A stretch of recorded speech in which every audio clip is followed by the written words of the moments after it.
Buenos días, hermanas. Vamos a ver nuestra primera lección de Cristología que se titula El Cristo preexistente. Ahora hay que hacer una aclaración. A veces damos como sinónimos preexistente y eterno, pero tienen sus diferencias.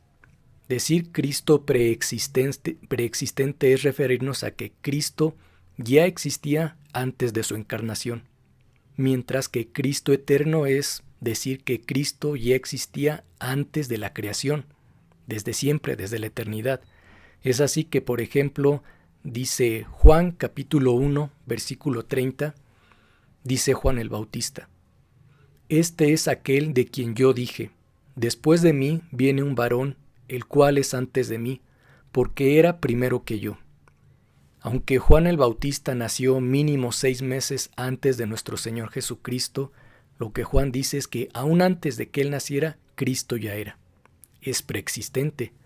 Mientras que Cristo eterno lo encontramos, por ejemplo, en Miqueas capítulo 5, versículo 2. Pero tú, Belén Efrata, pequeña para estar entre las familias de Judá, de ti me saldrá el que será Señor en Israel, y sus salidas son desde el principio, desde los días de la eternidad. Y conocemos también el pasaje de Isaías 9:6, donde hablan de Cristo como Padre eterno. O sea, es eterno desde antes de la encarnación, pero también es eterno después de la encarnación. Este es el Cristo eterno.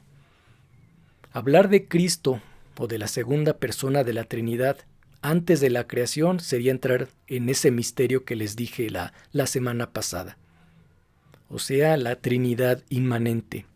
Antes de la creación, ¿qué hacía la Trinidad? No lo sabemos, pero sí entendemos que había una relación de eterno amor entre las tres personas, pero hasta ahí no nos fue concedido saber más allá de eso. Quizá algunas personas tendrían sus preguntas de por qué razón, por qué se manifestó así la Trinidad. Por ejemplo, quizás una feminista diría: ¿y por qué no la hija de Dios? ¿Por qué en lugar de el Hijo de Dios, la hija de Dios? ¿O por qué no la Diosa Madre en vez de Dios Padre? A lo mejor un unitario, por ejemplo un testigo de Jehová, diría: ¿por qué vino el Hijo de Dios y no el Padre? Si los dos son Dios y tienen los mismos atributos, ¿por qué vino el Hijo y no el Padre? O quizá algún ateo se preguntaría: ¿por qué hizo Dios a la humanidad si sabía de antemano que iba a pecar y que muchos de ellos se iban a ir al lago de fuego y azufre? ¿Por qué? A esta pregunta Martín Lutero respondería: ¿qué hizo Dios antes de la creación? Estuvo tallando varas para quienes formularan preguntas necias. En otras palabras, lo que Lutero decía es que si no se reconoce a Dios como creador por pura gracia, entonces lo conoceremos como juez. Es el Cristo preexistente desde la eternidad. Y esta mañana, hermanas, vamos a ver 3 diferentes aspectos de este Cristo preexistente y eterno. Número 1, Cristo como creador y sustentador. Y vamos a partir de algunos pasajes bíblicos que algunos quieren hacerlos polémicos o que dicen otra cosa que no es así. Por ejemplo, los testigos de Jehová. Dice Apocalipsis 3:14: Y escribe al ángel de la iglesia en la Odisea: He aquí el Amén, el testigo fiel y verdadero, el principio de la creación de Dios, dice esto.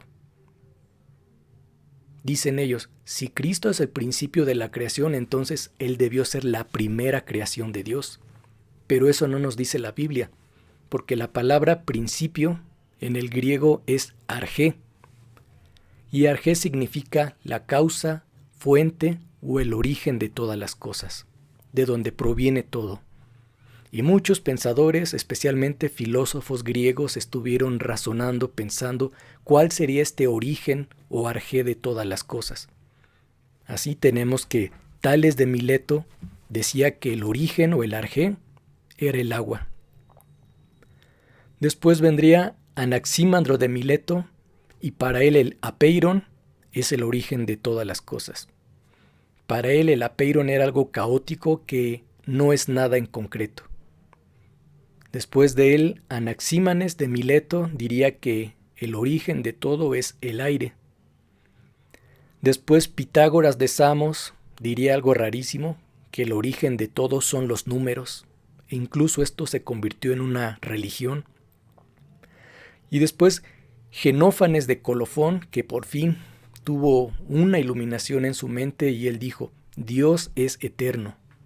No es como piensan los griegos y sus dioses, que Zeus y los demás fueron hechos o nacieron de los titanes, sino que Dios realmente es eterno, no nació. Y además el arjeo, el origen o causa de todas las cosas debe ser invisible y además impalpable. Y finalmente Heráclito de Éfeso dijo que el arjé o la fuente de todas las cosas es el fuego eterno o logos universal.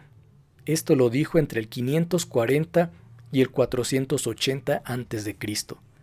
Entonces fíjense ustedes cómo esta revelación o este entendimiento lo tuvo más o menos en el tiempo en el que Malaquías escribió su profecía. Ya los judíos tenían siglos y siglos de saber que todo vino por la palabra de Dios, que fue hecho cuando el Señor dijo sea, pero apenas los gentiles entendieron que debe ser pues el logos universal o la palabra universal y que Dios es eterno, que el origen está en algo invisible y además que es impalpable. Así tenemos que el principio de la creación de Dios es Cristo, pero no porque sea la primera creación, sino porque de Cristo vienen o salieron todas las cosas. El siguiente texto es Colosenses capítulo 1, versículos 15 y 16.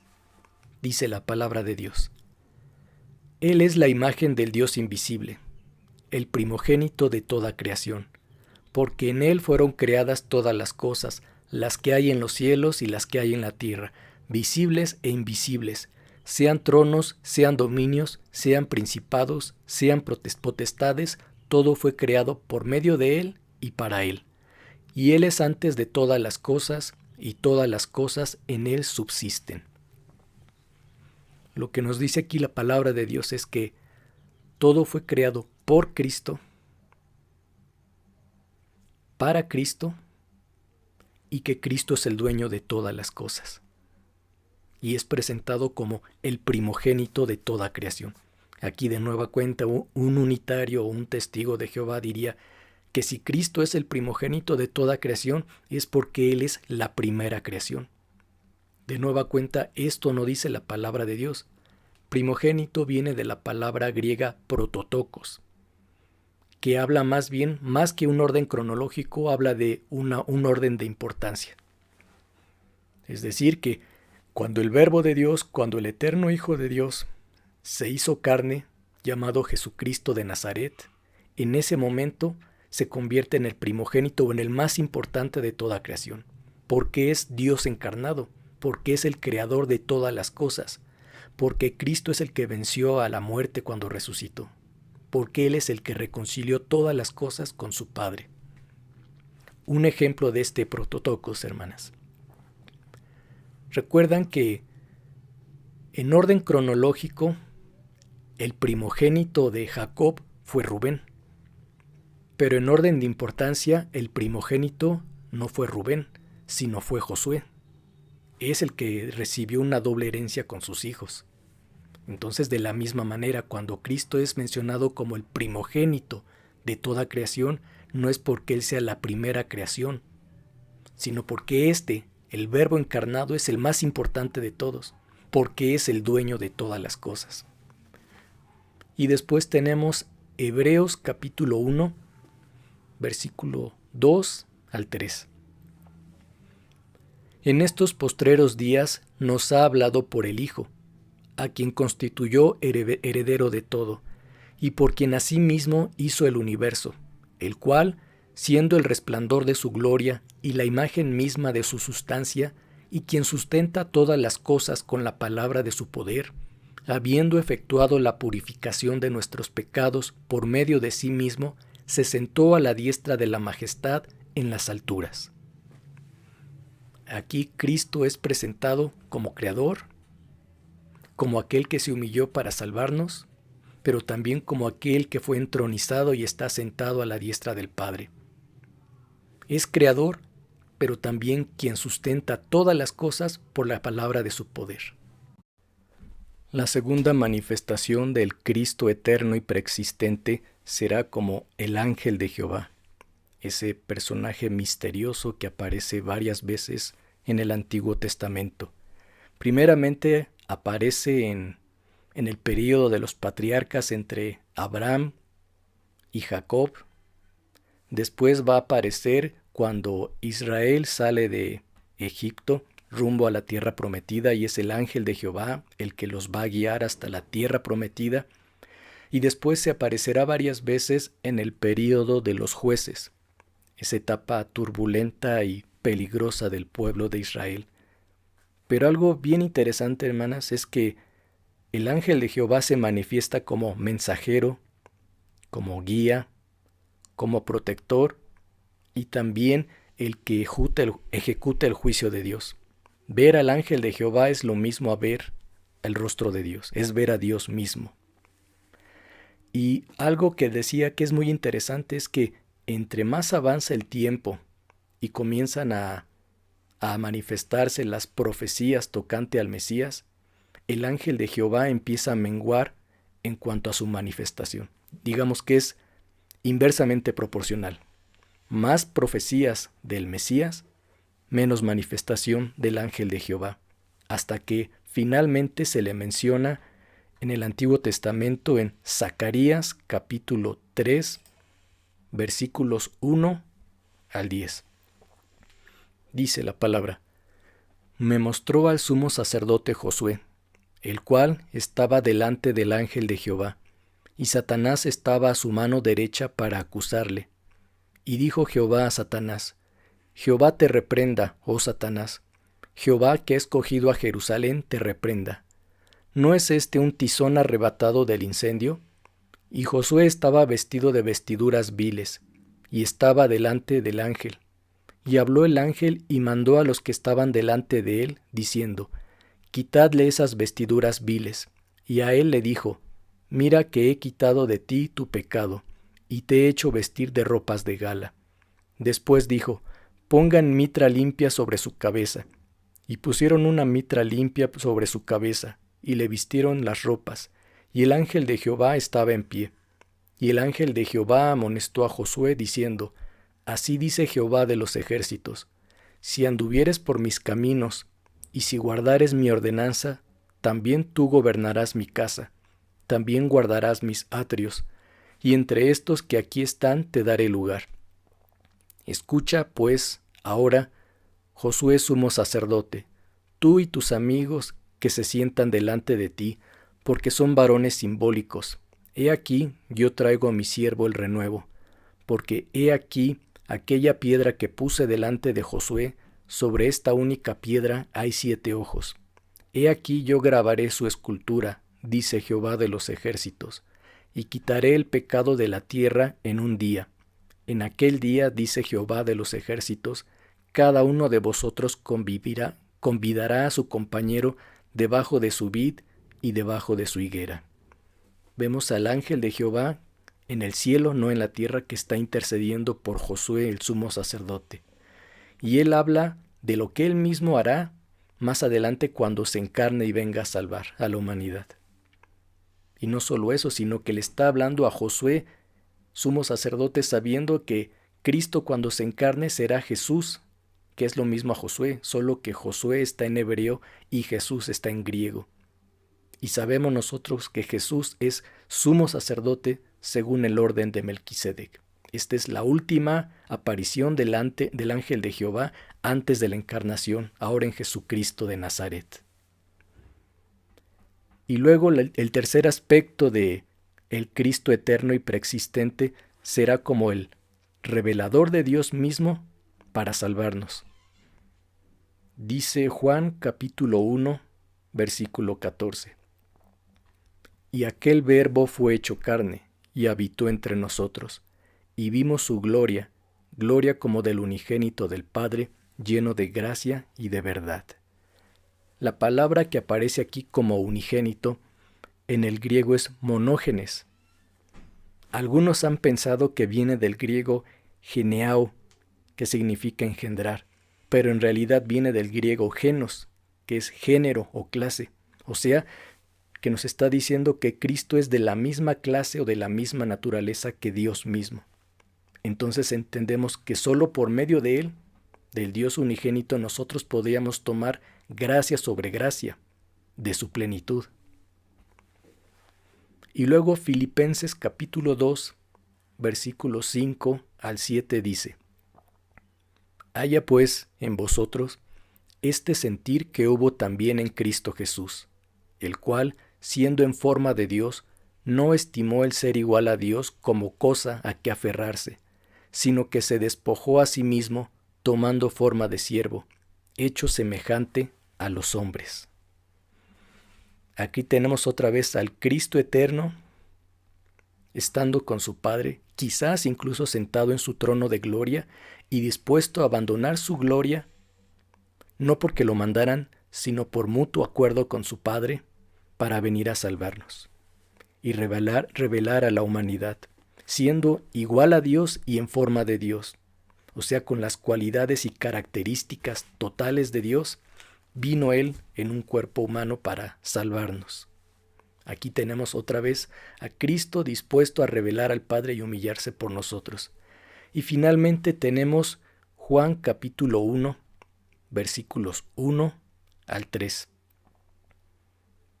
Dice la palabra: en el principio era el Verbo, y el Verbo era con Dios, y el Verbo era Dios.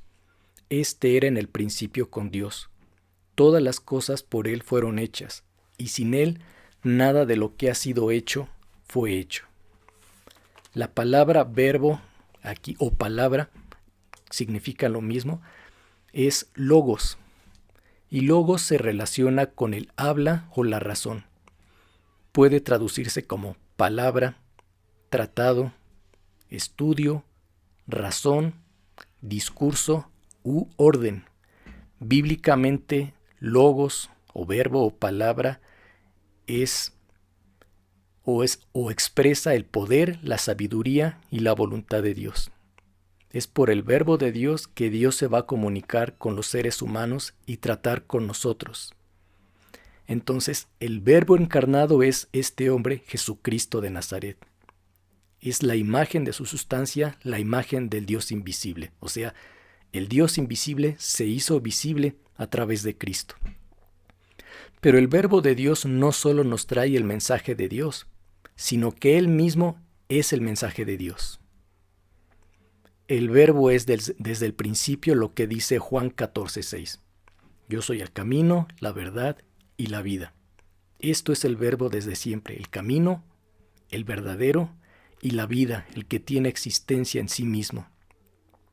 Y la humillación del verbo de Dios, de Cristo, del Hijo, no solo fue que se encarnó, que tomó un cuerpo humano, sino que además la razón divina,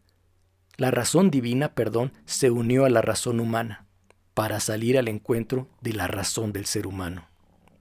Porque hasta ese momento el hombre tenía ideas y conceptos de Dios. Pero el verbo de Dios es el referente y la definición de Dios. Lo que verdaderamente es Dios nos lo vino a revelar el verbo. El hombre tenía cierta idea de cómo podría ser Dios. Tenía conceptos de lo que Dios es. Pero hay una gran diferencia entre concepto y definición. Concepto es lo que yo creo que es algo, que es una cosa. Pero la definición es realmente lo que ese algo o lo que esa cosa es. Un ejemplo, hermanas. Supongamos que un niño entra a la cocina y ve el horno de la estufa. Y el niño ve que la mamá abre el horno, mete ahí todas sus cubetas y el Tupperware, y el niño piensa que el horno es una especie de bodega de Tupperware. Ese es el concepto que él tiene de horno. Pero realmente la definición del horno es otra. Es ese aparato que funciona con electricidad y que sirve para cocinar la comida. Así podríamos decir que la humanidad tenía ideas de Dios, tenía un concepto de Dios, pero no era el correcto. El que vino a darnos realmente la revelación de Dios, la definición de Dios, es el verbo de Dios, es el referente. Él nos lo vino a revelar en verdad. Así que, así como el verbo revela al Padre, de la misma manera el Padre revela al verbo cuando quiere, dónde quiere y a quien quiere. Dice Mateo capítulo 16, versículo 17. Entonces le respondió Jesús: Bienaventurado eres, Simón, hijo de Jonás, porque no te lo reveló carne ni sangre, sino mi Padre que está en los cielos. Y ahora, hermanas, el verbo de Dios es revelado, es manifestado a través de la Biblia, la palabra escrita de Dios. Es el Cristo total que debe ser predicado. Así le llamaba Dietrich Bonhoeffer, un teólogo alemán, el Cristo total, para hablar del Cristo humillado, pero también el Cristo exaltado.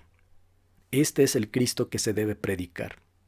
Martín Lutero decía: has de enseñar al hombre y decir, este es Dios. Esto es lo que debemos enseñar, hermanas. Si nos quedamos solamente con el Cristo humillado, seguramente estamos pensando que Cristo es simplemente un ser humano, pero no Dios. Debemos de ver al Cristo preexistente, al Cristo humillado, pero también al Cristo exaltado que vuelve a su trono de gloria.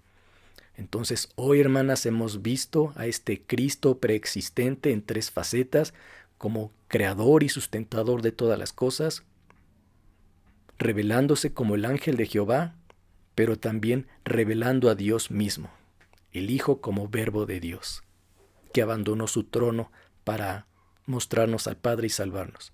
Que el Señor les bendiga, hermanas.